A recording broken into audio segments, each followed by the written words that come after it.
You can check out all the episodes of The Table of Truth on our website, www.tableoftruth.com. You're listening to The Basements.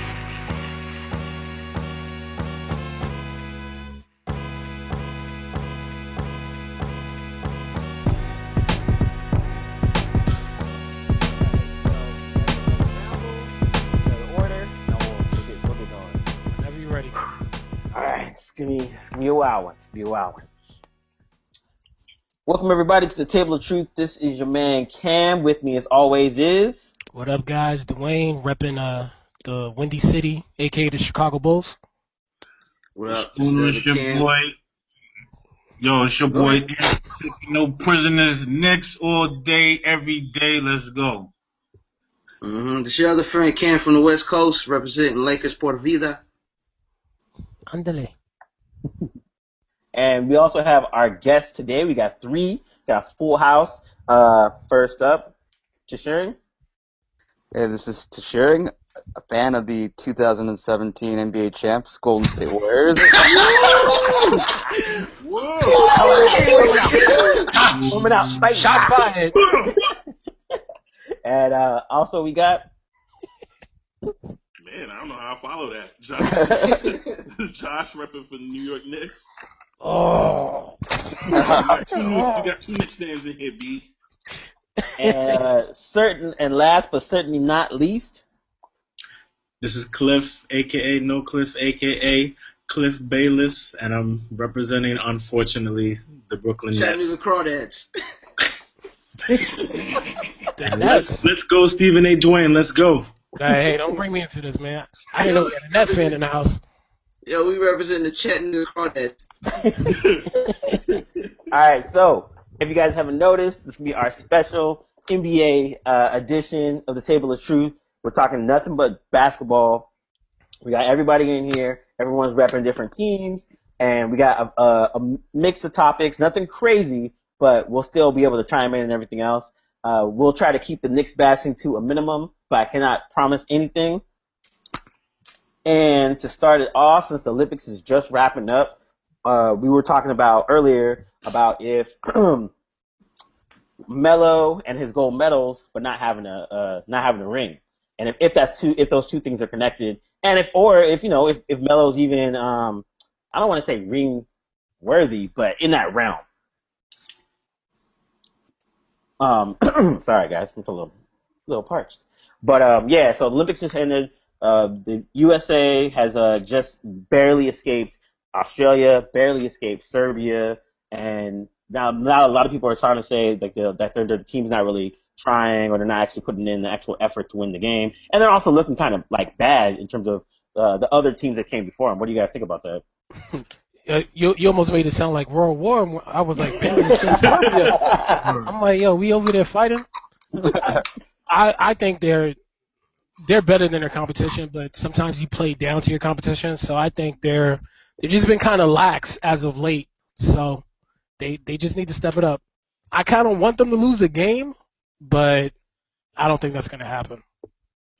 Well, I think one problem is that would they spend like maybe a couple weeks practicing before they started like exhibitions and such. So with all those different personalities, it's like, how do you build cohesion? Even though they can rely on their talent and athleticism to take them, most likely to the goal. But, after even, when they started, they did seem kind of lackadaisical and just kind of resting on their laurels. And the rest of the world, I think as we stated before a lot, they've caught up to the United States in a certain degree, not totally, but they're, way better than the Dream Team days.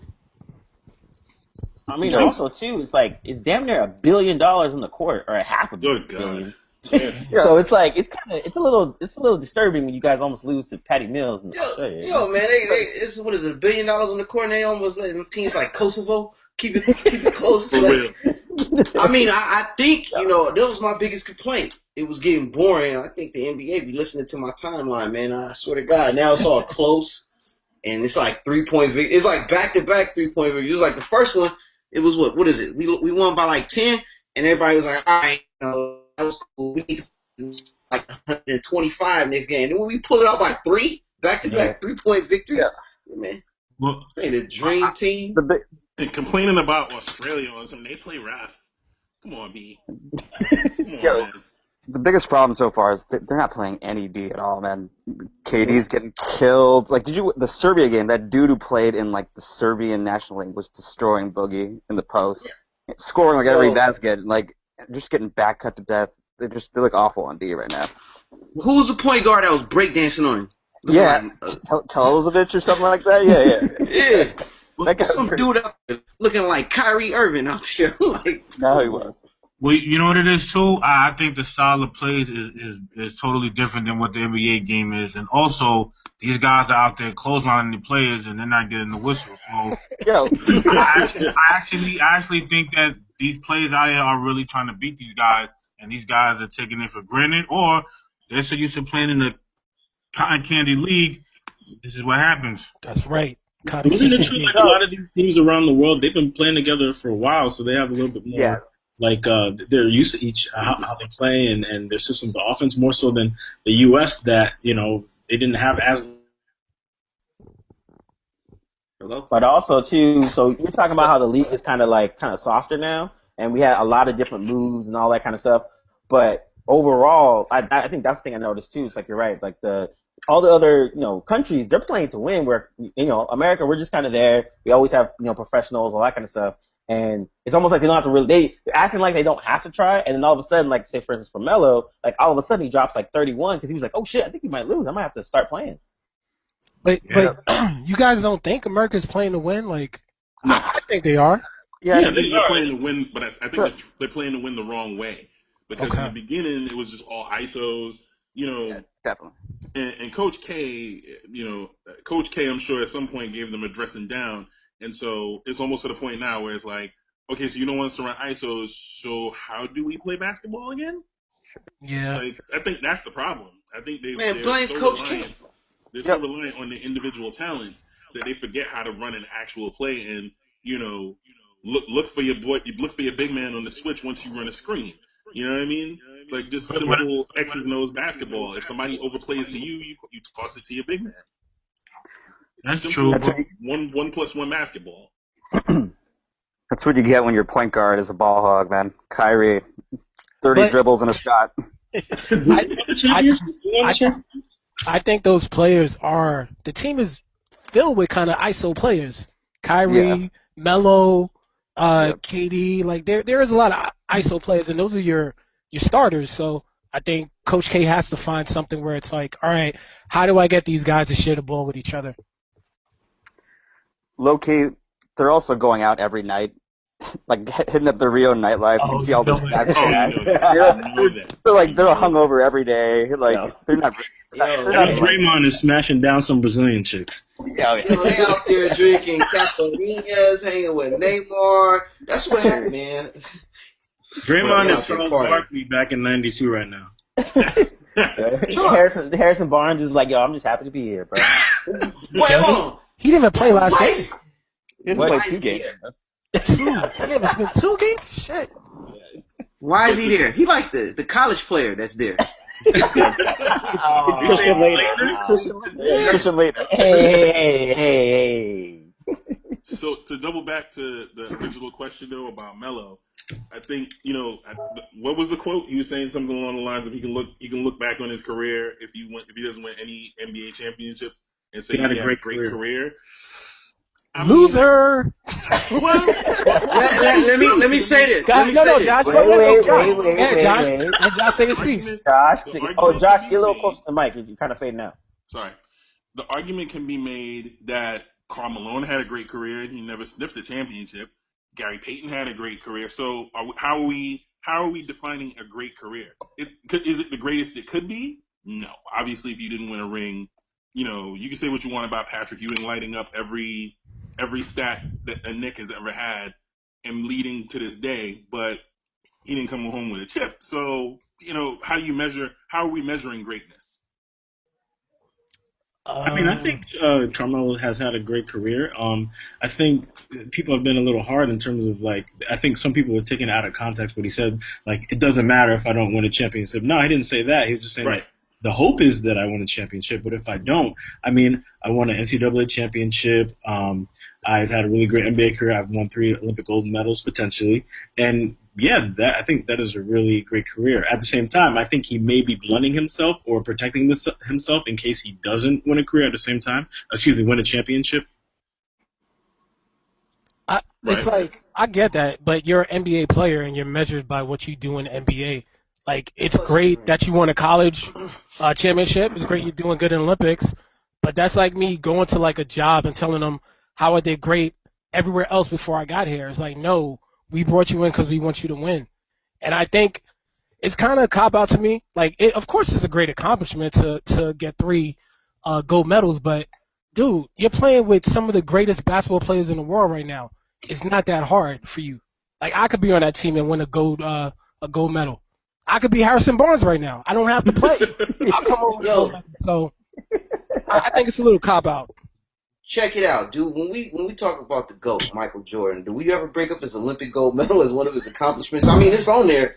I but have we never heard anything. anyone bring that up in the conversation.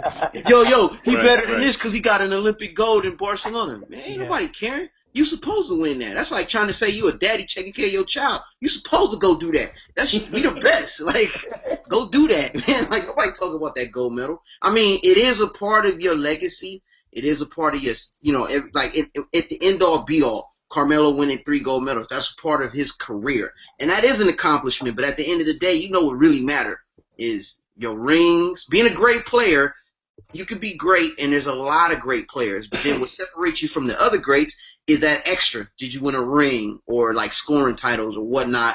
You starting to split hairs when we debate how good of a career he had opposed to another said player. You know, like when we have the Jordan debate or whoever is the greatest of our time, it's like, all right, they're both great. They both did their thing for their team. But then, like, what do we measure? What is the extracurricular achievement that we measure a player by another player in his era that separates him? That's usually rings. That's usually maybe a scoring title, or if he's a point guard, it's assists. You know, so Melo needs to win a ring because we know how good he can be, but he needs to put that ring on to put the cherry on top. At least one. I agree with that, but there's a ton of players who never sniffed a ring that are considered that original pack of the 50 greatest players of all time. There's a That's lot gonna of change. That's gonna change.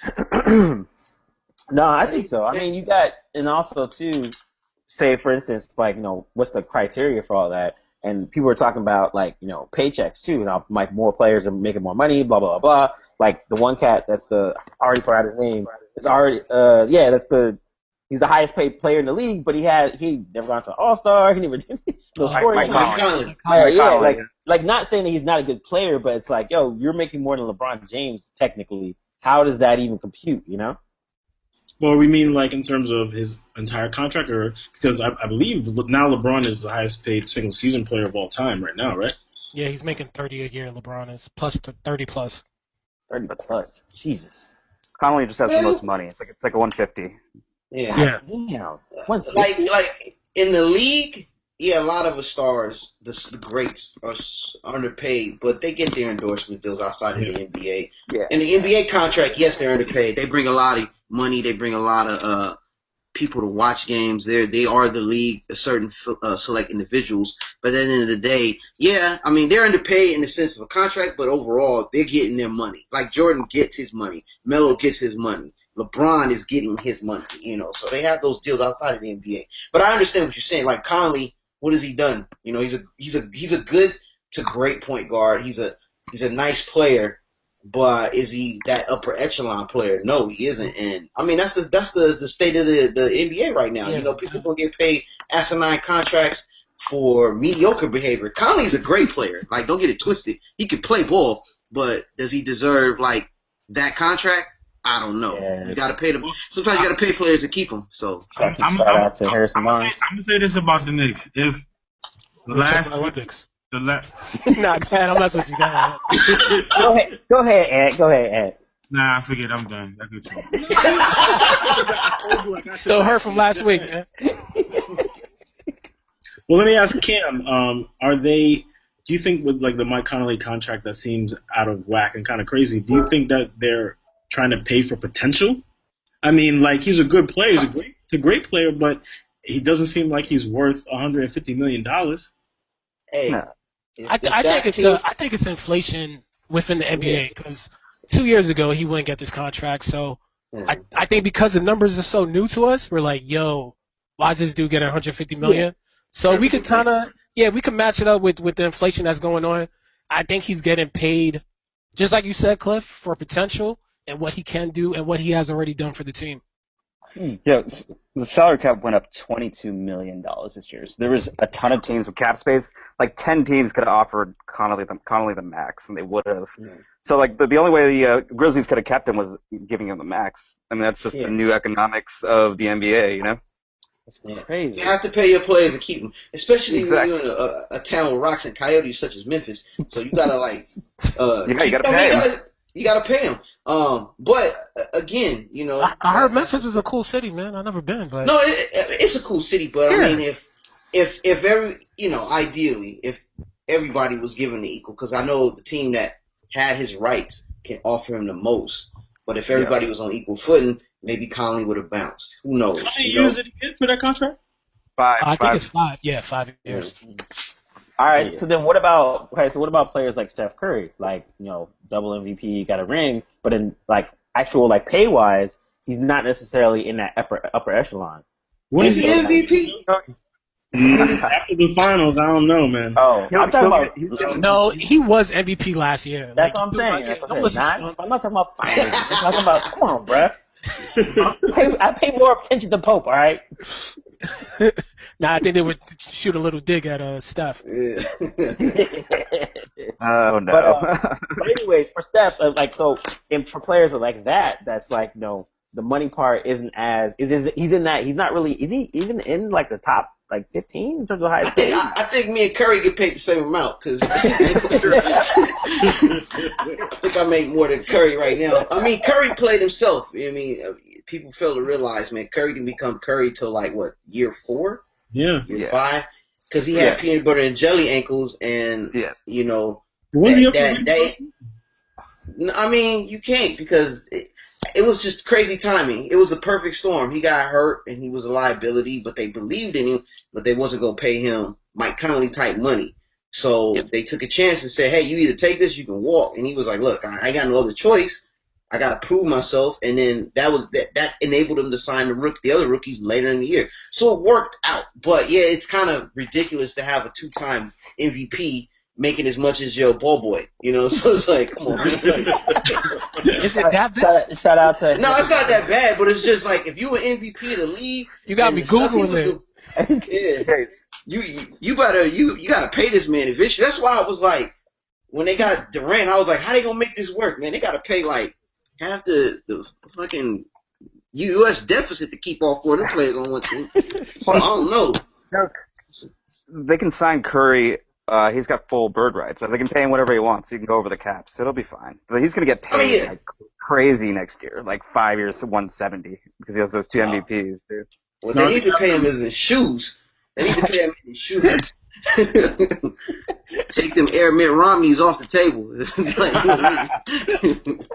Now we're going to have to get rid of a couple people next year when, Curry's going to want more. And you know what I mean? Are they going to have to get rid of some people? Eventually.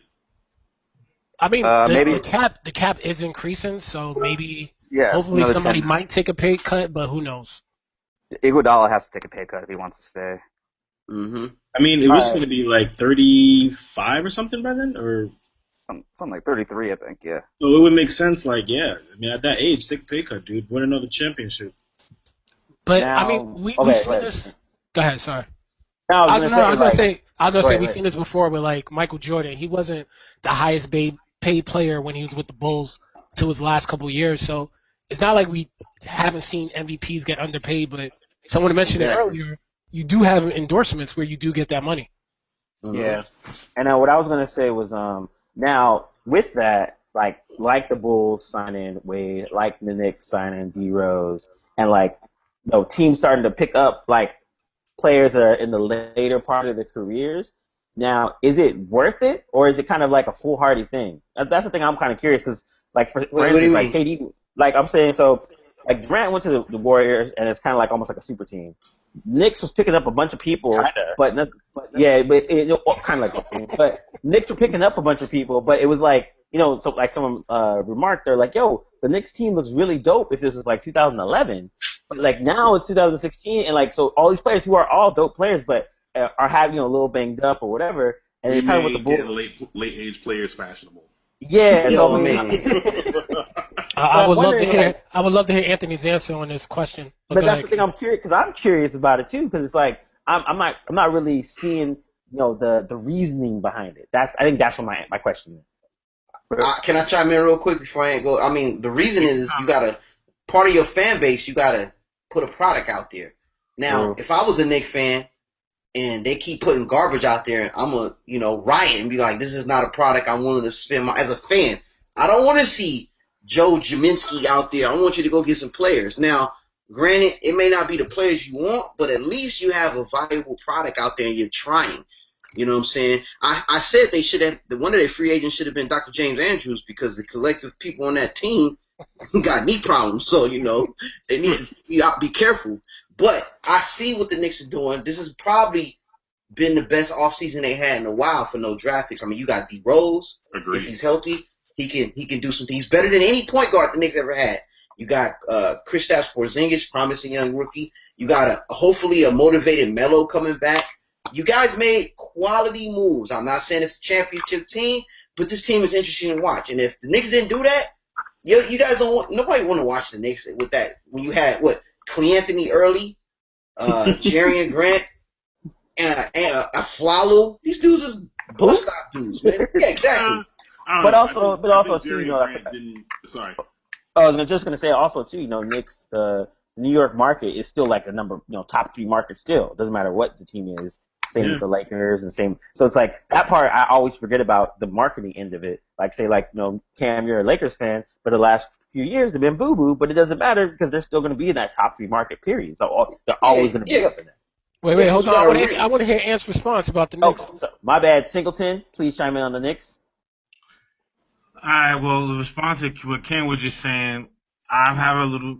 Well, I'm gonna say this first. The Knicks will be in the Eastern Conference Finals. That's one. Let me tell you why. Well, one, I like our coach. I like the system that he runs, and I think that complements the players that we have, especially the pick and roll with Rose and Noah. I also think Porzingis will average at least 20 and 10 this year, and at least two blocks. Yeah, somebody turn his mic off, yo.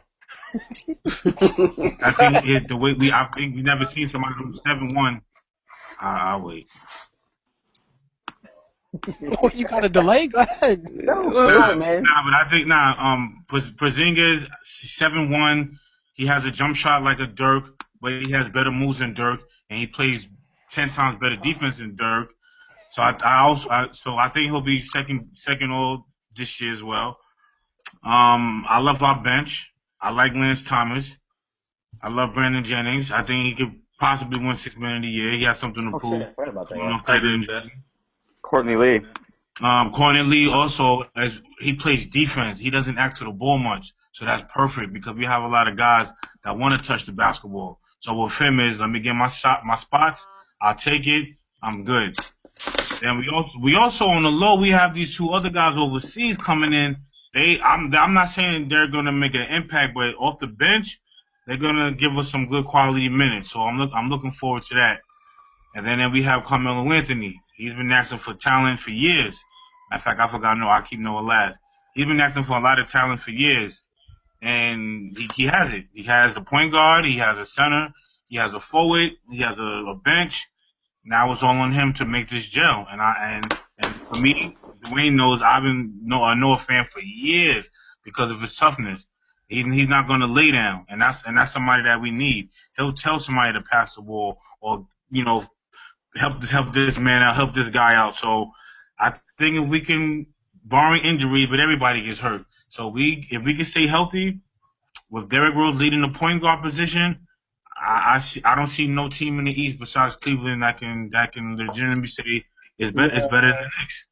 It's hard to say because of with like you were saying, Ant, with the health issues, it's hard to predict I guess, how good the Knicks will be, because so many questions in the air whether they're talking about Okay. health issues or like. All right, let's just stop help. We ain't doctors. Let's just say nobody gets hurt. Nobody gets hurt this year. Then what? But I mean, also, Let's but just what the Carmelo's decreased production throughout the last few years too. Like, how is that going to play a factor? I mean, Let me answer that question. But no, hold on. But the decreased production is because he was trying to become an all-around player. First of all, he doesn't play any defense.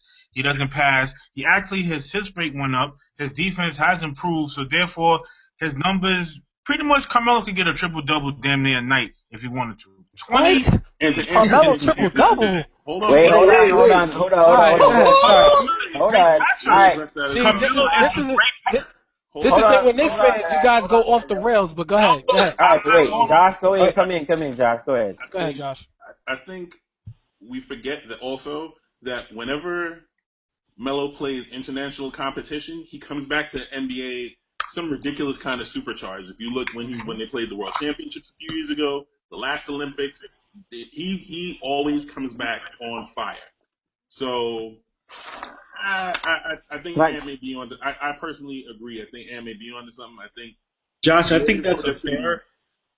I'm sorry, go on.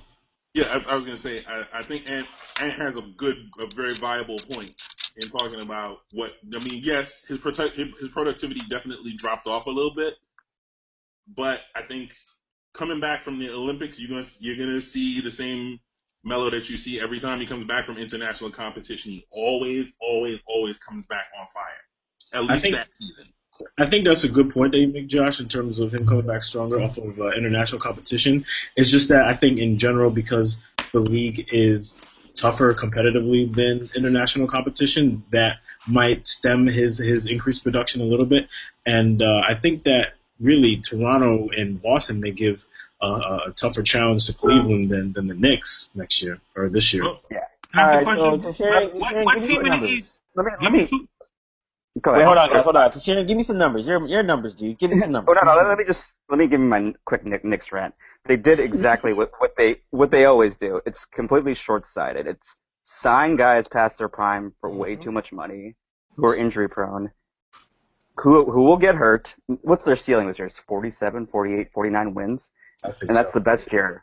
And these guys are gonna get hurt. They're gonna break down.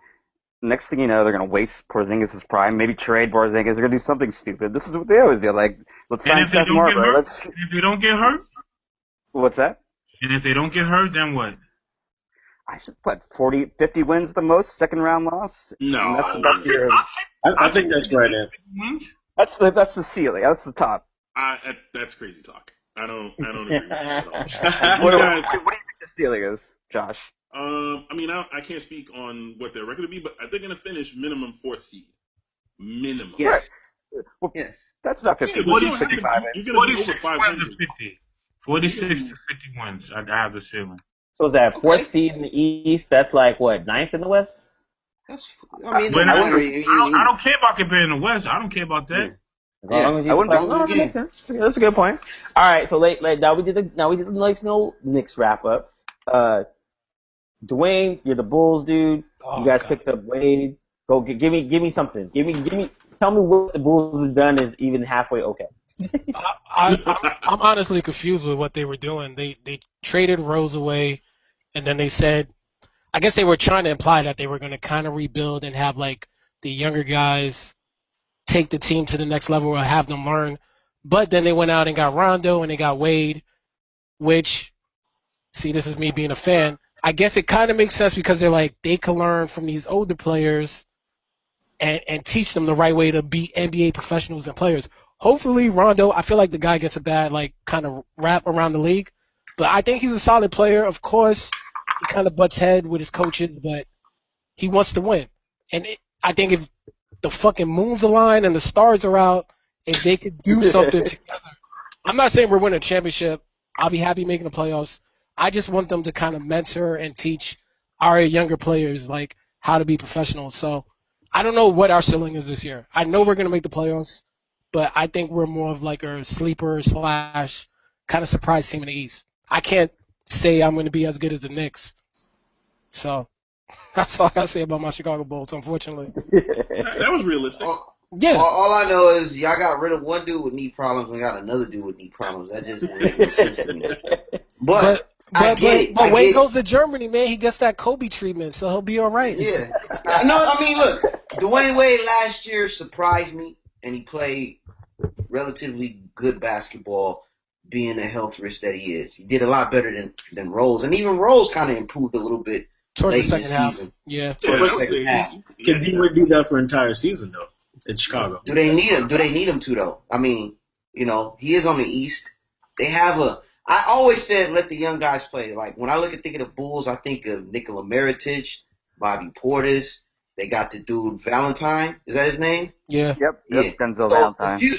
I like those three core players going into the future. I've always been a Rondo fan, even though he was a Celtic, but I always liked his game. He can't shoot to save his life.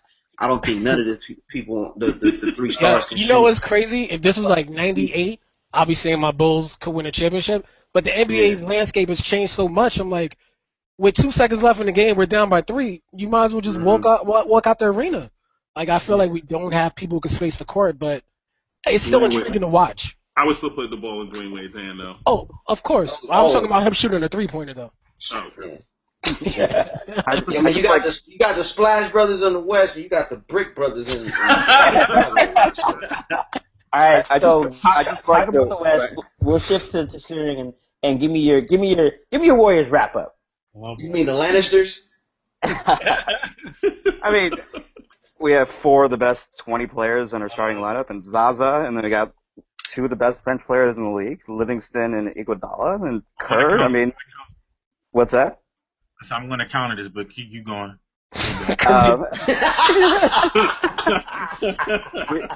We got probably 2 of the best 4 black players in the NBA. You got Draymond, maybe the best defensive player in the NBA. Clay, maybe the best shooter. The spacing is going to be incredible. They're going to put up 150 on someone this year, just bombing threes. There's going to be a million of them. I mean, Depressing. they're the best team in the NBA, and they're depressing. the favorites.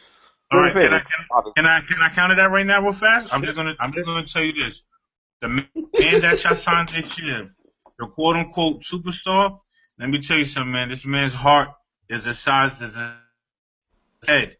Just remember that, man.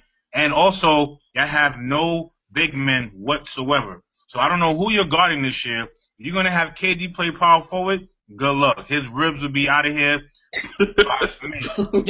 What big man dominates in the NBA nowadays? Who can you throw the ball to in the post and have them dominate? I'll tell you now, when you have teams like Memphis, when you have teams like the Clippers, stop that. Come on, man. Now you're reaching. And let me tell you why. These big men, you could call them slow, whatever. They're going to have problems down in that paint. Don't sit here and tell me you're going to have Durant guard that middle. And then who's their bench? Don't sit here and tell me the guys just now that's going to average 150. They still got to play defense. They get tired. Who's their bench? And let's say if my man Jello put in Curry's thighs go out again, then what? Now you're gonna put the pressure back on KD, and we all know about where his heart is at. So I'm gonna just leave it as that. I can't wait to see this. It's not like it's Cleveland when you had a Bosh, a Wade. You have no big men. Miami. You have KD who don't like the big pressure. So I just want to see this when Clay averages 3 points now because Durant needs that basketball in his hand. So Bergeau and Petrulier ain't gonna cut it for you, Ant? Nah. We know Porzingis got problems. You got a lot of young players. But you gotta realize that the Golden State Warriors already proved they can win a championship with that death lineup without necessarily like having a big man to do all this like disruption down low. It's like their lineup is where they have so many shooters that you don't need that traditional guy down there. But you know why you're wrong? Because you lost a lot of team players that was willing to sacrifice that. Now you're telling a lot of superstars, not role players, not a Barbosa, not everybody who left, to change their roles. You're telling Clay you're not going to shoot 13 times anymore. You're telling Durant you can't say give me ISO because they don't play the ISO. But at the same time, Durant don't tell me it's not going to be an adjustment. It's going to take some time. But Durant, I think Durant actually likes that. He likes not having the pressure. I think that was part of him going to the Warriors. It's like he's a superstar, he's an all-time player, but he does not like pressure at the end of the game. You told me what superstar. You told me what superstar in any sport that you know you're the man that could turn that switch off and say, I'm gonna be a role player now. Not a role player, but to defer. Dwight Howard. Dwight Coward. Low blow. Hey, Ed, to be fair, this is going to be my pro Warrior stance, and you don't hear this often. They do have big men. They do. Look, check this out. They do have David West, who he's not the same David West, but he's. Hold on. Let him speak. Let him speak. You got your chance. Let him talk. Let him talk. They got Zaza and Verjao. Zaza is probably their best big man coming off. I mean, he's going to be starting. Verjao's very wily, if healthy. David West. What? If he no, listen. They only need David West in spurts. Now they off the bench. They also do have young talent. They got Kevon Looney from UCLA.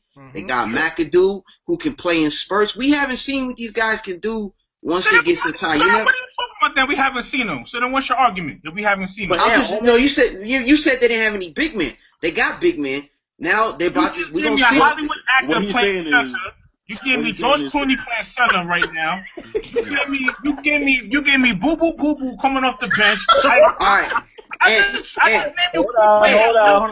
Hold on. You said they didn't have any big men. I just gave you big men. They have players. So hold up. Here, only reason why Ant's getting upset, he don't know who those players are. But go ahead. All right, Josh. Go, Josh. So he's not saying that they don't have any big men. He's saying that their big men pretty much ain't gonna do anything. And I actually agree with that. Man. Thank you, Josh. Here's why. Nobody's scared of them dudes.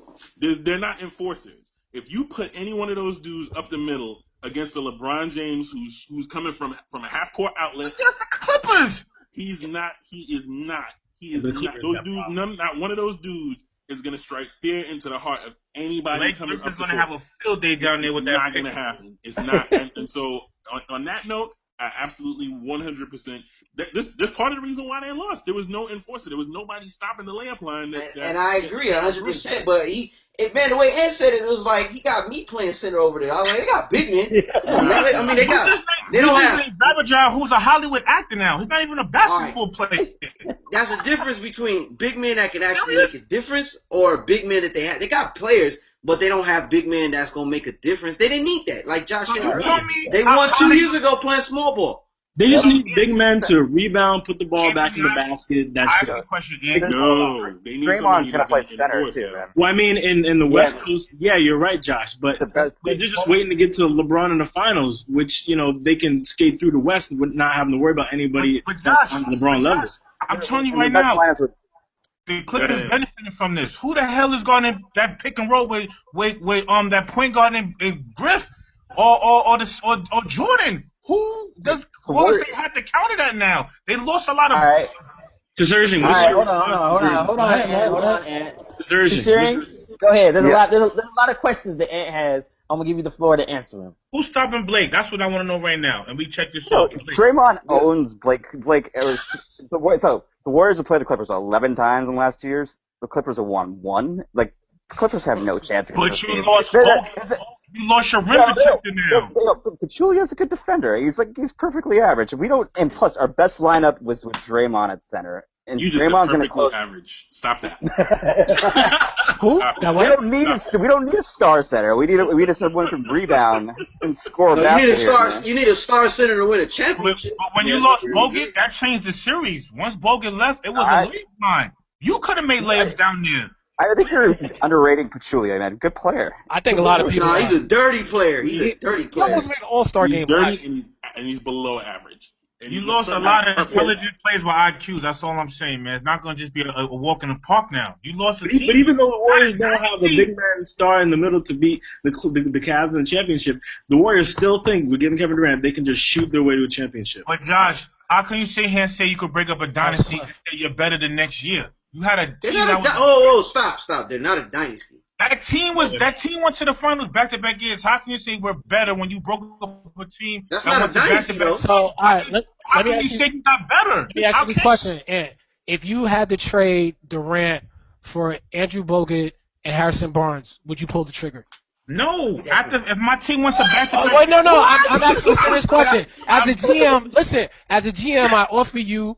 I'm like, hey, I'm putting Durant on the market. Can you give me Harrison Barnes and Andrew Bogut? You're saying no?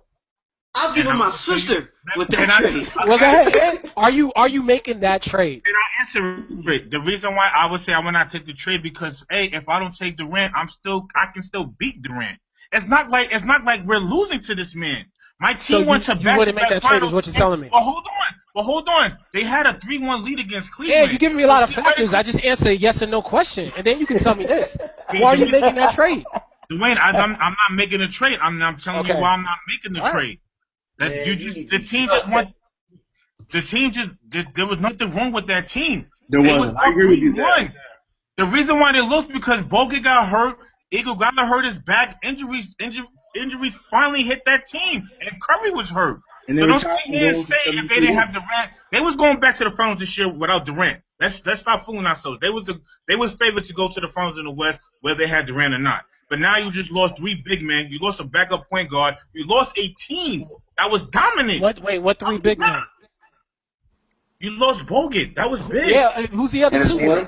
Who's the other 2? Ezeli. You lost him too. And what did Ezeli do? What did Ezeli do in the finals?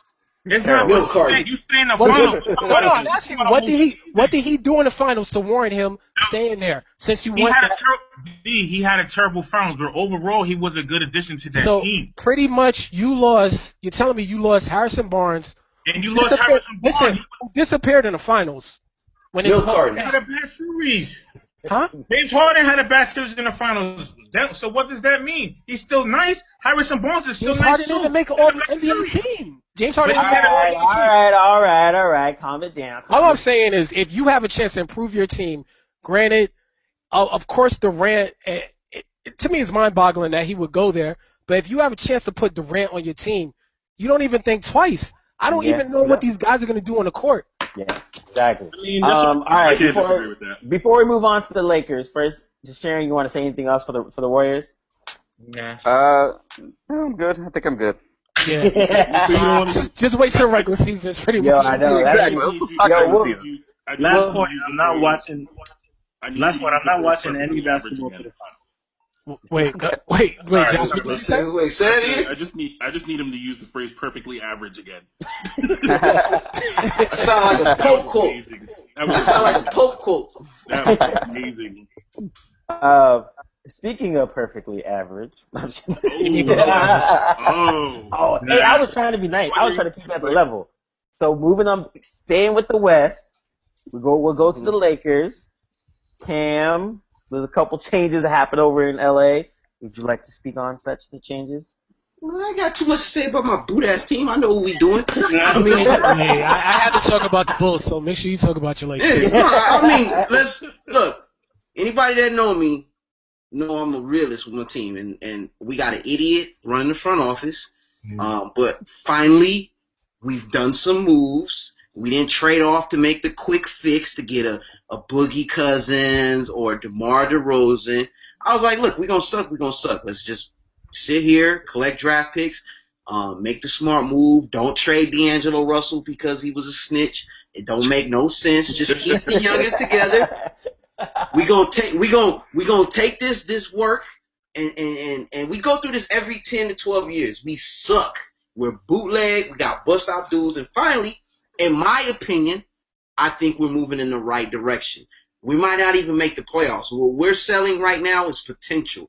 And that's the reason why going into this year is important to hopefully attract free agents that may want to come and lead our team in the right direction. We got a new coach that's hopefully changing the culture. I think that was the smart move finally by the Lakers instead of trying to get the quick fix. Because once we didn't get CP3 and we got Dwight Howard and Nash that played like a total of 3 games for us in 3 years, I'm like, all right, it's over. It's the end. And people talking about we did Kobe wrong. We didn't do him wrong. I mean, we gave him his fair. We did him right by giving him that contract, but in the end, it screwed us because we couldn't do anything with us, and we was basically watching Kobe against the NBA. So, I mean, right now, I like our rookie, Brandon Ingram. the comparisons. I think he's a special player. I think D'Angelo Russell can really play ball. Sorry. No, it's okay. I'm still here. I'm sorry. Oh, okay. So Cam, how many games do you think the Lakers will win this year? Probably like 30. Like 30 games. If we win 30, I'm hitting a backflip because that shows improvement. So, I mean, like, I'm not going to say, yo, we go through it, man. I mean, we go through I'm not here to say we going to be delusional and we going to go to the playoffs, but I think the future is bright for our young talent. I don't know what we got with, Randall and Clarkson is a good complementary player, but he was playing good on a bad team. Hopefully, the coach can open them up and play a different style of ball and embrace the 3-ball because that's where we're heading. You know what I'm saying? And I mean, I like it, but honestly, we gonna get murdered by some teams. If the Warriors come down, we're gonna take them to the strip club because they lost when they went to the strip club and Jack Nicholson took them out that one night. But we don't talk about that. You know, we're part of history giving them one of them L's. Cam was out here in Cali when that happened too. We were like looking on our phone, we're like, the Warriors will lose it to the Lakers? Like, we gotta go back to the apartment to watch this. I mean, like, yo, we went no to more Prince parties in LA. He had to hang out with Prince for pass, like.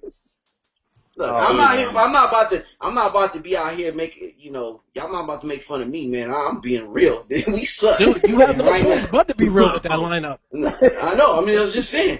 We got a YMCA league. What do you think about Mozgov and Luol Deng, Cam? Oh, good question. Okay. Those are good signings? Look. Check it out. I think I know why we signed them because who else was going to get? And the fact, listen, who else we realistically go get at Hoyford? Everybody was like, you should at least try. What the fuck for? The reality is, go get the dude that's gonna actually come.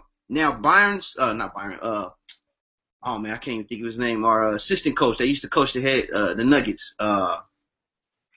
Brian Shaw? Brian Shaw. He coached Mozgov. And Denver, when he was with Denver, he was a credible player because Cleveland didn't just trade 2 number 1s to get this dude to be nothing. He actually could play, but it just so happened when it gets the Warriors, it kind of muted him. He had a couple of good games he could play. Now, should we have paid him that money? No, but considering inflation. Inflation.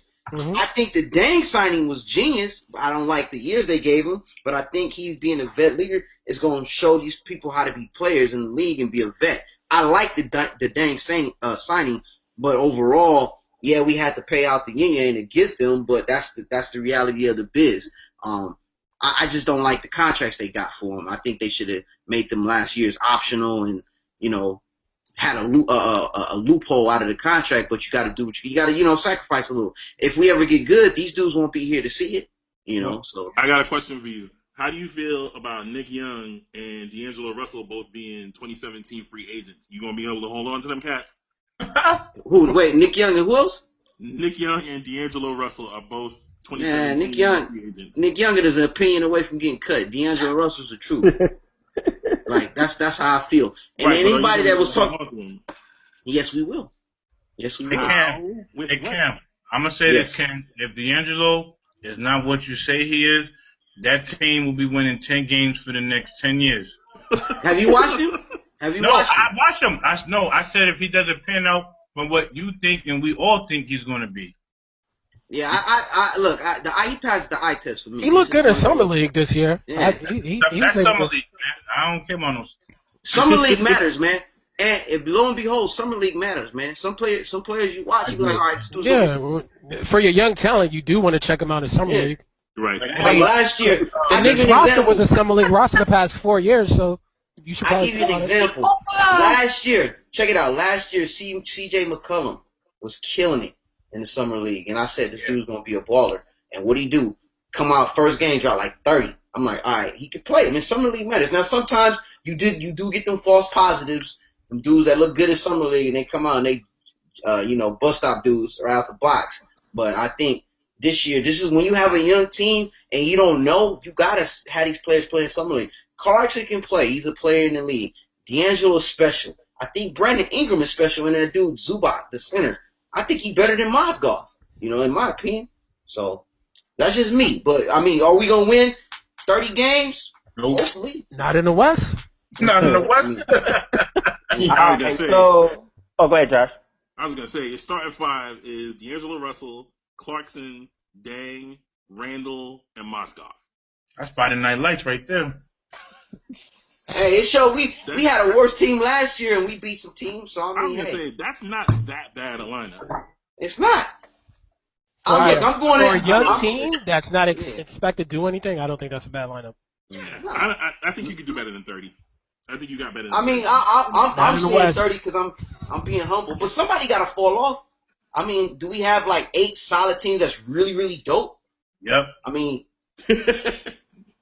like really dope. Like, come on. We got the Warriors. That's in LA. Well, Yeah. you know what? Hold up. So to that point, like, we just talked about everyone's personal teams, but like, who do you think that's the kind of like the sleeper hit for next year, like that breakout team, the one that's like did decently last year, but that might actually like surprise people this year? I have Sacramento. I think Cousins is going to take it. No, what? No, go ahead. Let him speak. No, go ahead. We'll go Ant, No, and I- we'll go to Tshering after that. I think Cousins could take this team into the playoffs. That's just my personal opinion. I just Indiana. feel Indiana, that team was Indiana. loaded too. That kid. Utah Jazz. I agree with that. Co-sign one, with too. that. I co-sign with that one too. Speak on that a little bit. Speak on that a little Wait, bit. so why the Jazz? Why the Jazz? Well, they got. I can start it off. I mean, they got a good young nucleus. They got Hayward. They got Rodney Hood. They got Alec Burke. They got Rudy Gobert. This team actually could give the Warriors fits. Derek Favors. Derek Derek Favors, yep. Favors. I- Yeah, Hill they- too, now. Yeah. I think if they would have made the playoffs last year, if they would have made the 8th seed, they would have did a better job than Houston. Especially, I'm saying if Steph Curry got hurt like he did with Houston, I think Utah would have won 2 games, in my opinion. Absolutely. I think No, they absolutely. were last year. Yeah. That was the thing about the Warriors that a lot of teams didn't have. If you played the Warriors like the Bucks, I say the Jazz, Cleveland, and Oklahoma OKC. City when they had Durant. Yeah, OKC, they had length and athleticism. Exactly. That was one of the keys in stopping the Warriors. Like the Bucks, all of them dudes was a bunch of tall Sean Livingstons, but better. You know what I'm saying? No, like Utah, like Gobert is 7'2" and long as hell, but can guard Curry on the perimeter if he has to. Like no one has that advantage. You know, makes life hard for the Warriors and teams like He can that. guard Curry a little bit, but when Curry's healthy, Right. moving good, basically nobody can guard him. Hey, man, Kevin Love shut him down when it counted in Game 7, so. Fresh off a concussion, so I don't know. I mean, I might be on a limb, but I feel like Minnesota could possibly have a breakout year with Wiggins and Karl Anthony and Levine. You know, even though they weren't that good last year, but I feel like they're right on the cusp of something. Thibodeau also. Who's the 8th seed in the West right now? Who you think? Could they beat them? That's the question. Well, last year was the Rockets, so I think I don't know if they got better this year. So When I you think have Utah's Harden, definitely making the playoffs. I What mean, you said? look, not saying when you have Harden, you never know. Harden could win games by himself. If he wants to. Yeah. and he can lose games by himself. Yeah, he can't all by himself. He can lose them. Who'd they sign? Ryan Anderson and what's his name? The other dude. Yeah, they got another 3-point. Oh, this dude, Eric Gordon? Was it Eric Eric Gordon, exactly. Yeah. Yeah. Man, his body made of peanut brittle too. Look, I'm an Eric Gordon fan, but only if he's healthy. Like I He's think never healthy, right? Yeah, exactly. Like when he was on the Clippers, I saw flashes, but he got hurt and they shipped him away. Yeah, exactly. I mean, But I think my sleeper in the East, I would go with either Detroit or Milwaukee. Between those two, I think Detroit's only going to get better. Yep. yeah. If you Milwaukee asked me too. this last year, I would have said Portland, but I don't know now. I'm gonna say the Knicks and Boston will be my sleepers for the East. Boston I made think the Toronto Boston and made the playoffs. Boston ain't a sleeper though, ain't? Yeah, Boston exactly. Yeah. and they got Al Horford. They got even better. Yeah, they got better. Damn, I don't really have no confidence in nobody else. The Wizards, nah. The Knicks, that's it. Shit. I don't have They're no. not sleepers. You already I was said gonna they're say, going to I win. don't think the I mean, Knicks- I said to y'all no. So No. I'm saying like everything that I've read and every pundit that I've heard speak since we completed our trades, they're all pegging us for 4. So people kind of see us coming a mile away. If healthy, and if was a fifth, right. we all be drunk. So The asterisk. But that goes for every team. Hold on. Why we got an asterisk with the season? Ain't even That's what I said. It's because all right. See, this is the Knicks talk. You have players who are injury prone. Like Noah's coming off injury. Hold on, let me speak. Noah's coming off injury. Let him finish. Derrick Rose, he's injured prone his career. Carmelo Anthony's fresh off an injury as well. So those are 3 of your top 5 players. So that's the only reason why people say if they're healthy. That's the only reason why we're saying it. It's not like we're talking about a team that no one gets hurt. You do have players that get hurt. So people don't come back from injuries and never get hurt again? What? Wait. Hold on. What? If people come back from injuries and never get hurt again? Like why do we all think that they're going to get hurt again? Because they have a history, like doing a history of injuries. So all right, let me just switch it to football for 3 seconds. Can I honestly say my team, the Cowboys, Romo is going to play a full year without getting hurt? Or do I have to be realistic and say there's a chance he could get hurt, so I have to put an asterisk and say if healthy? So why can't you do that with the Knicks? Derrick Rose is go ahead. Cowboys and I would give him an asterisk. Like I would you give it an asterisk. Like asterisk is after the fact. Well, okay, it's after the fact, but so let's just put an if there, before then. Sure. Of course, there's a question mark. But Anthony's saying no. He's saying this team's going to be healthy. Wait till now before probably people talk about injuries and stuff. But one thing you guys all say in various forms, one or another, is that the NBA is a lot softer now than it was, say, 10 years ago, 20 years ago. Like tissue paper. But why is that? Is it the refs? Is it the players? Is it like just the current state of the league? Like what's that? What's the reason that? Better world peace fucked it up. Because No. Let Cliff Bayless start that one off. I want to hear what he has to say. Well, no, I was just saying that Ron Artest kind of messed it up for everybody because after that huge brawl, it was just like this is going too far. We gotta regulate this better. I feel like it's been trickling down since the Jordan years, man. After they, after the you can't put your forearm on nobody, you can't put your hand on anybody's back, then you can barely put your forearm on anybody's back.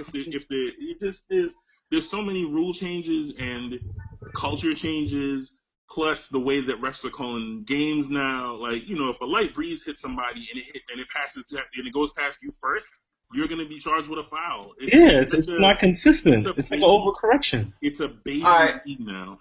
But at the same time, do you want to see a game 75-66? Like, no.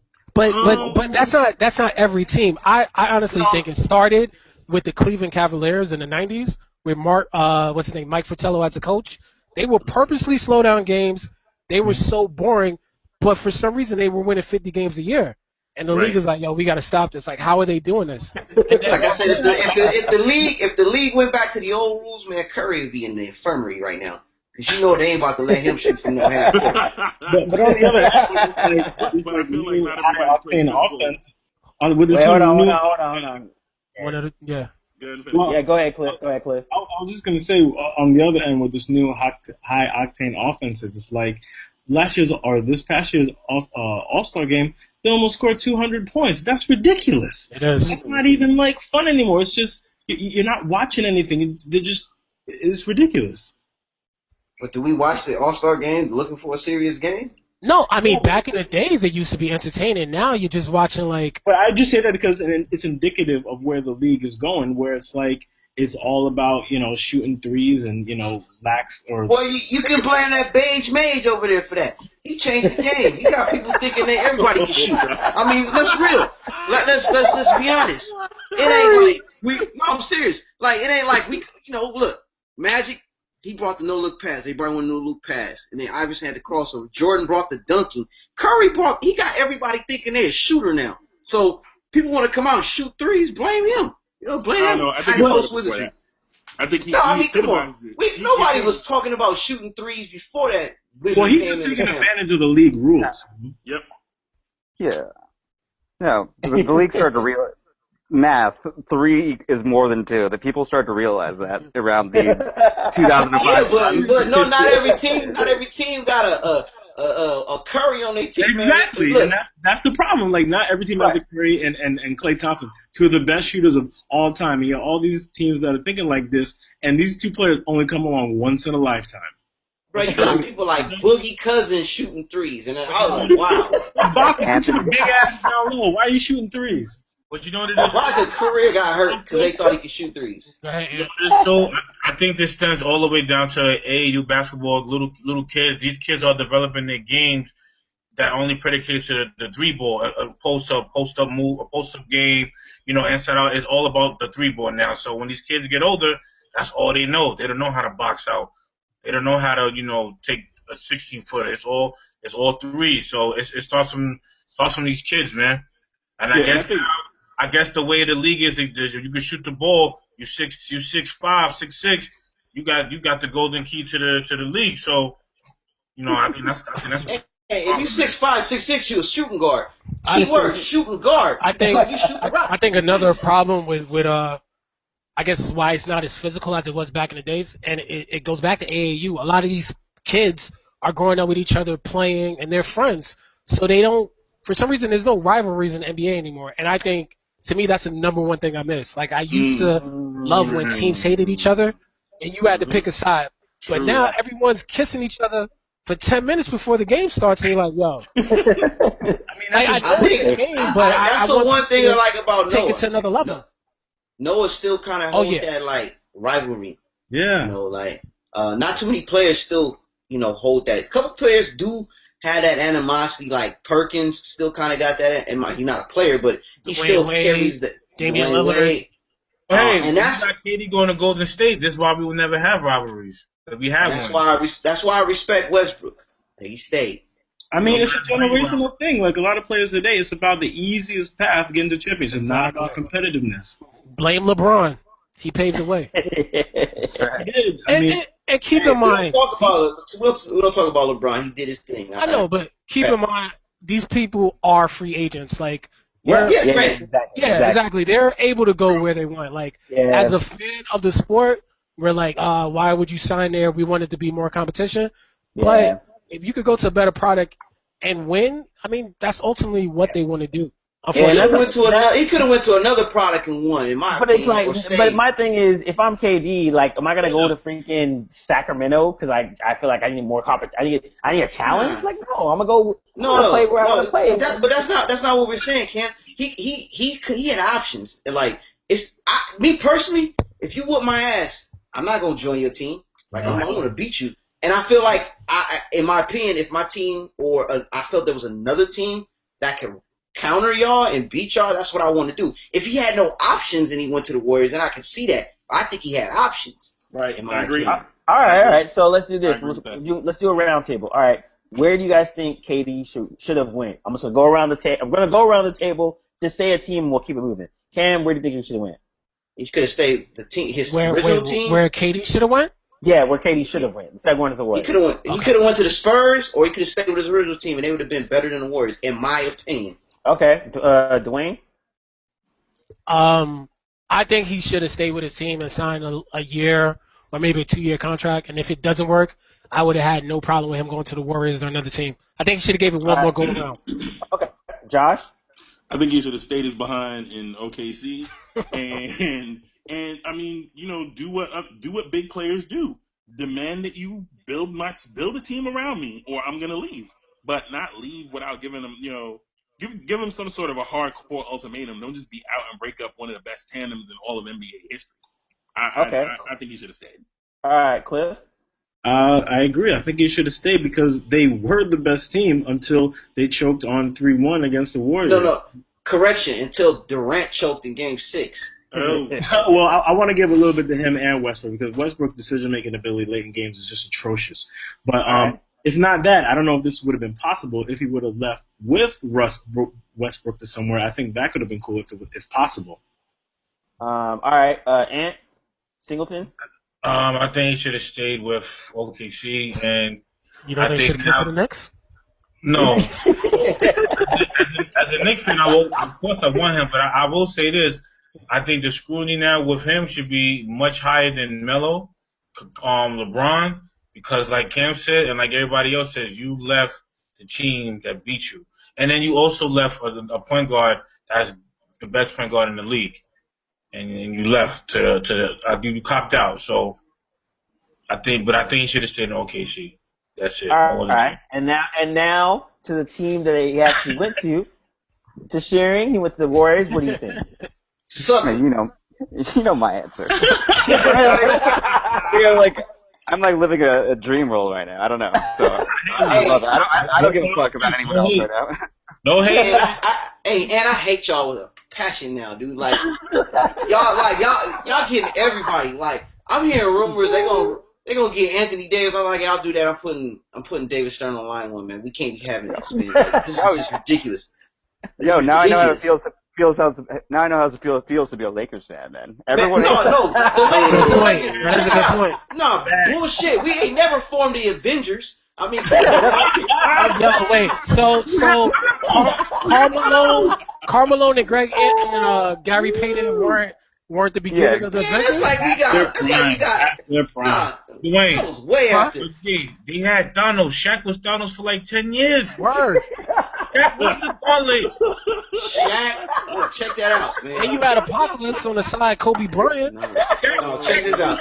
We had two players. The Shaq and Kobe era was two dudes, man. And Kobe came off the bench those first that first year, right? Off the bench, like now. Hey, you blame the Orlando Magic for feeling like Shaq wasn't worth $100 million. That's their fault. But then you have Batman, aka Mamba. That's two. Like, serious? Yo, the Warriors got Thor, Iron Man, Hulk, and the Scarlet Witch on one team. Come on, man. Kobe Yeah, Bryant. but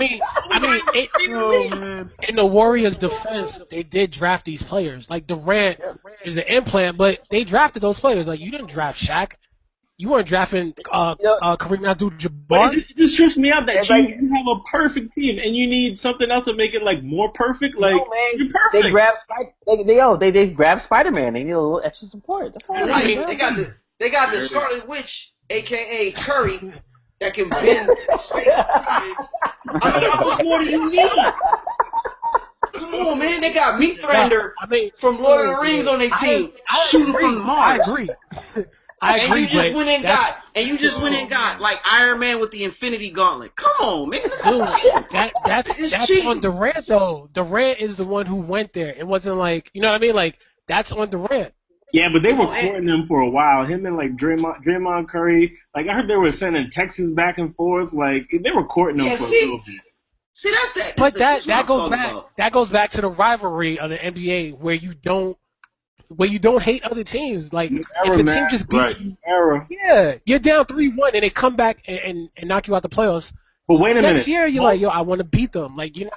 But you know what though, guys? We sound like the old dudes on some we do. Come out with an album tomorrow. Like it's changed. It's different. It's way, way, way different now. I don't care. I hate them. I don't care. Man, I was tolerating them when they had three great players. Now come on, man. This is ridiculous. Like, this is unreal. Like, how do you get Kevin Durant on your team, man? This don't even look right. When I look at him in the jersey, I was like, how is this even possible? I don't even know. I mean, we're having a great basketball discussion, but on some level, it's almost pointless to have the discussion because we know what the hell the finals is going to be. Put it like this. The pressure is now off of LeBron to win a championship. It is all on the Warriors and Kevin Durant. Now, will they go out and win 82 games? No. I think they'll win like 60. You know, they're gonna save it because they're gonna learn their lesson to be rest them. They're not chasing history because right now they're synonymous with the Mariners and the Patriots and any other team that went all the way in the regular season only to have a Greek tragedy happen in the end, you know. So I think the Warriors, no, come on, player. Panther, come on, player. Don't start with me with that. Be cool, bro. Like, all I'm saying is like the Warriors are gonna play smarter basketball, but they're gonna get everybody's best now because they're that team. Now they went from the lovable losers, and to my opinion, one of the most either feared or hated teams. So, like, you got all these players that the expectation is you're not supposed to lose any game, and if you lose, it better be by a buzzer beater.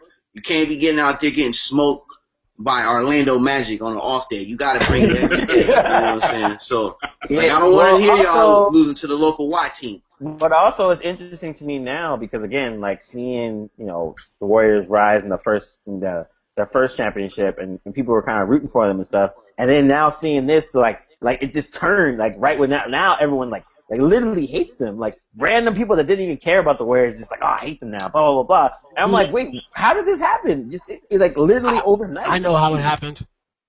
I want to blame SportsCenter. I don't know, or ESPN, I should say. I don't know why they're showcasing Steph Curry dribbling the ball before the game starts. Like these dudes they were on the court an hour before the game. Like as a fan of a sport, I'm like, why are you showing this?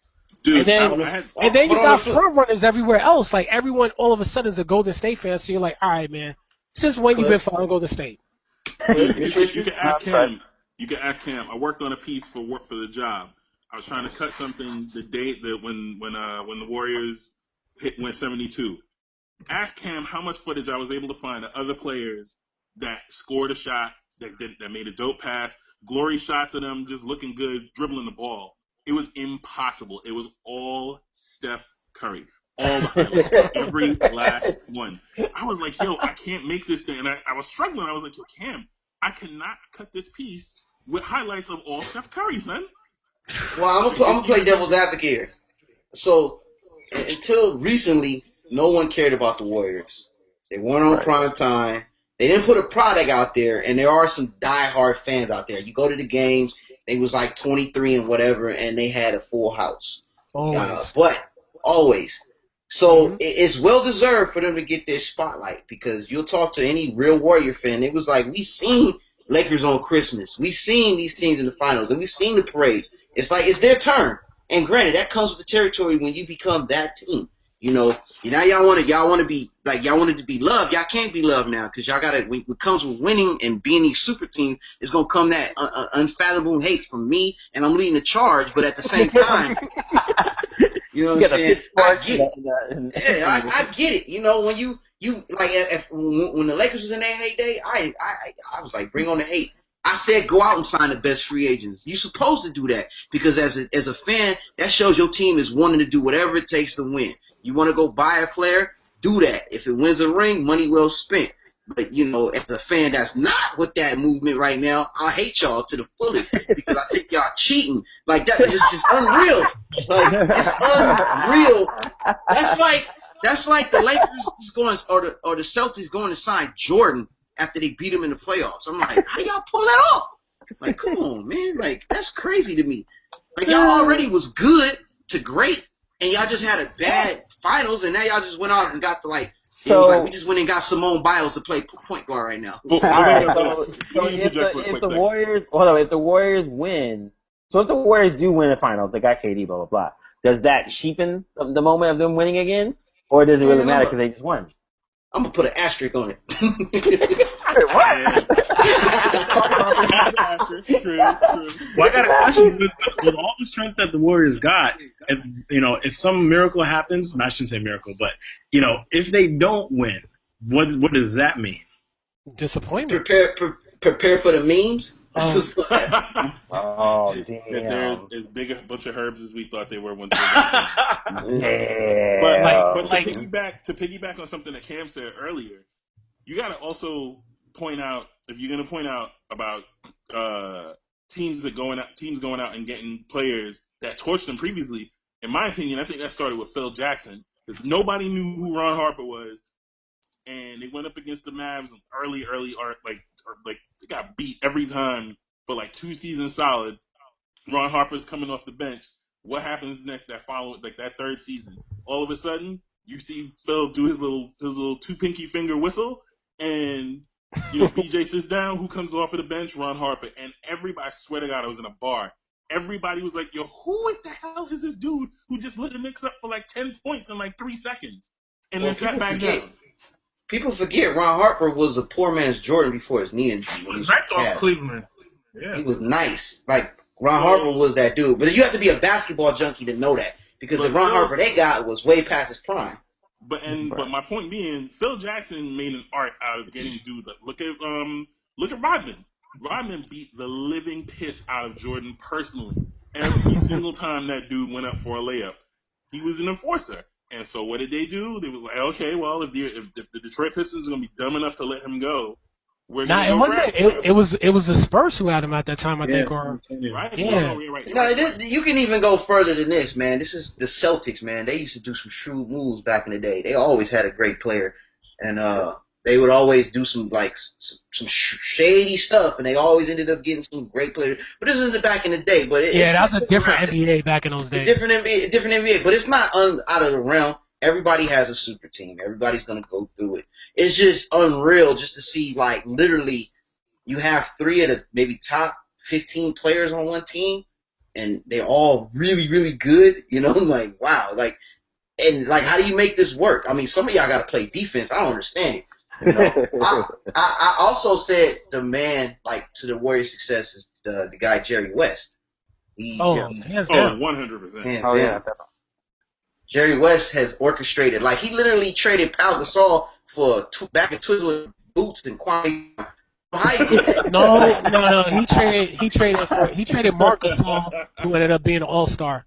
So But no one knew that, though. They didn't. But in retrospect, when you look back at the trade, it wasn't that kind of a trade. Yeah, exactly. No, it was a fair trade. It was a fair trade, but at the beginning, it was like, man, yeah, you're right. He gave Willy Wonka pellets, a bag of money, and a Caesar salad for Pau Gasol. I was like, come on, man. I was happy, but the rest of the league was tight. It's just like when we was trying to get Chris Paul, they was up in arms, and they vetoed that. But that's neither here nor there, though. So, you know, whatever. Just try not to let you in. All right, so you know what? Let's wrap it up with final words. First off, final words. Say whatever the hell you want to say, NBA related. We'll go start off with the new people. The new people first. Tshering, you're gonna go first. Give your final word for the NBA. I'm just looking forward to Cavs Warriors 3 next year and getting some revenge and making it happen, getting that championship out of the way. Go Warriors, man. The trilogy. You think Nas did it on the night of? No. I think it's the stepdad, maybe? The stepdad? Yeah, we need to have another podcast with that when it's over. Pretty sure. Yeah, totally sure. Cliff, final words? Well, I think in the next, few years, NBA has got to decide whether they want to keep going this direction and whether it's going to be healthy long-term for the league, or if they're going to try to step in and gear it towards or steer it towards better competition, because I don't know if it's sustainable where, you just have – it's almost inevitable what's going to happen in June. Yeah. Josh, final words? To piggyback on what Cliff just said, I think that's going to be instituted with age limits. I think you're going to have older dudes who stay in college longer to bolster the skill set of the average NBA player and the IQ of the average NBA player. That said, I think the Knicks are going to do better than people think they are. I think 4th seed is the minimum. They're pegged as 4th seed, hard 4th seed. I think that's the minimum that they'll do. That team is capable. Shout out to Ant. Capable of better than people have them pegged.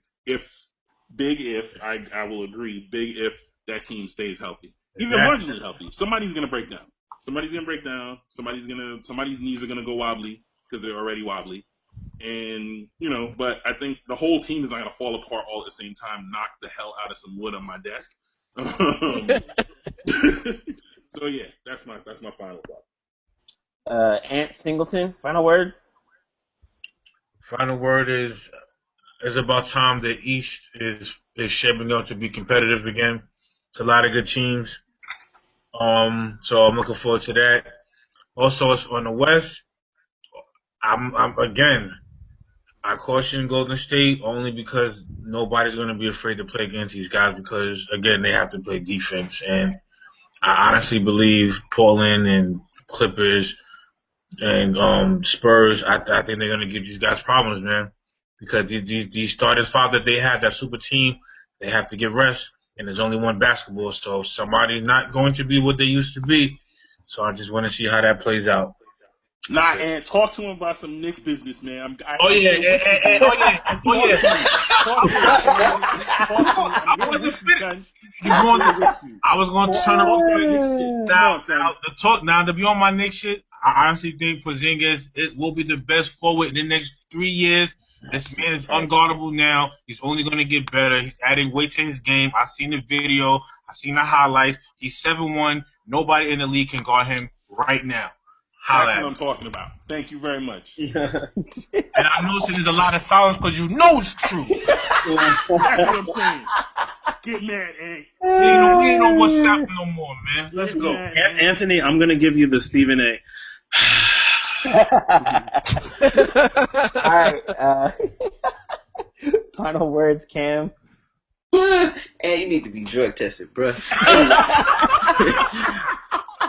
7-1, man. 7-1. You hoping on a wish. You hoping on a wish. Don't play on a wish. Right there. First and foremost, I hate the words if y'all didn't know. I hope they epically fail. With that said, though. Hate. Yeah, I hate hard, man. With that said, it's more towards some of these delusional Warrior fans that feel like they've been doing this for a while and they only been doing it for just a little bit. But anyway, I do like when teams are dominant and they are like just shitting on the industry and just coming out. I like great teams. I don't like parity in basketball. I like when there's dominant teams because it gives us something to talk about. I like being passionate about a certain team that's just way better than everybody else. I don't mind it. I actually like that about the NBA. I think the NBA has the greatest offseason in any sport because teams change and one move can change the whole landscape and it makes it more exciting. No one trades like the NBA. As far as my Lakers, all I'm hoping for is just to do better than last year, which is not going to be hard, so I think we won 15 games last year or whatever. I'm looking forward to next season. I'm actually looking forward to next season more than my football team. And my football team is actually decent. But with that said, I hope the Lakers do better than last year and show some of these potential free agents that we're a better team and come on down to LA. It ain't about the glamour and glitz. We got a good coach. We let you play ball. So Lakers por vida and down with the Lannisters, a.k.a. Golden State. Good coach. Who's your coach? You mean a coach on a good team? That's what you're talking about? He was on a good team. Good. We're going to see this year was a good coach. Don't say good coach when you want Golden State. Hey, we already decided bets who gonna win. Who gonna win the game next year against each other's team? Me and Tim. You're welcome to get on that. Just don't say good coach. Like, come on, good coach. Who's your coach? The nun from the YMCA league? What do you want to say? Here we go. I mean, didn't he just get fired? Huh? You a good coach? How you gonna be a good coach and get fired?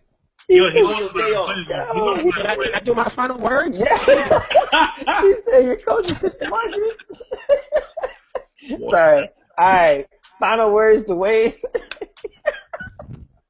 Sorry.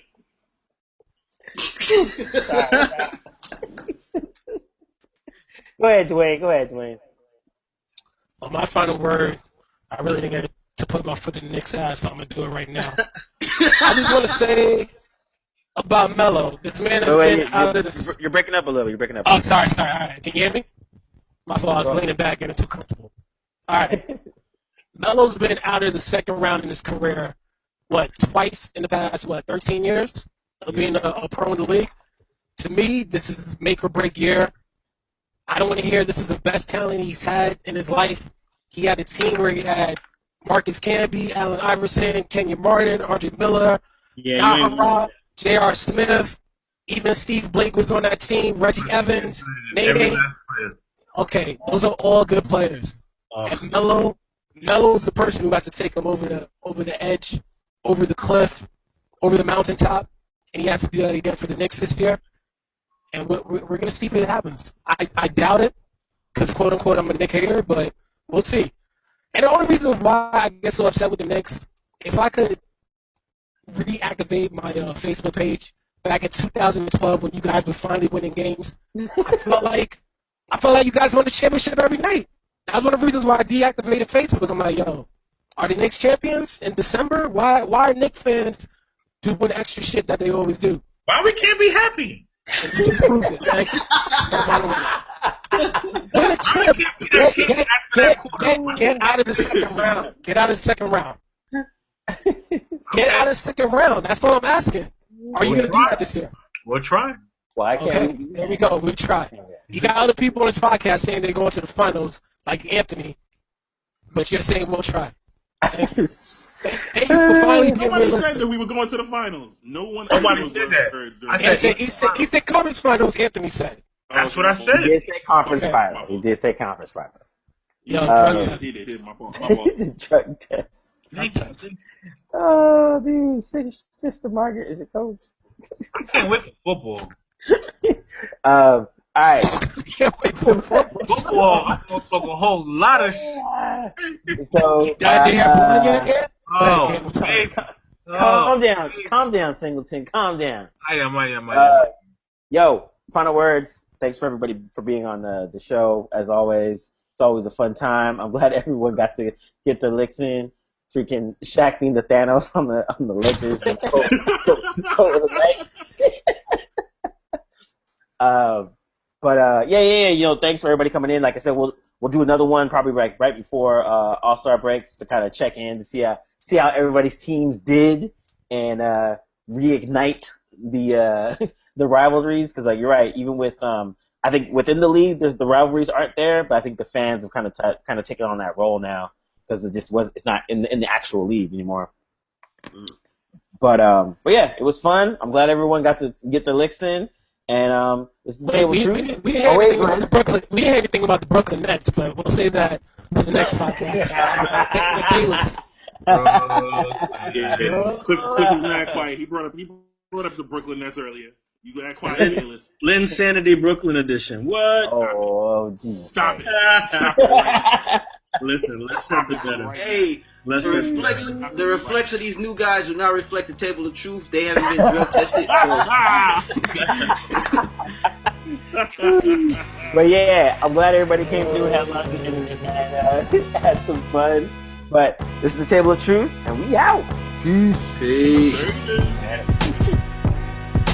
You can listen and download to all of our episodes of The Table of Truth on iTunes. Just search The Table of Truth podcast.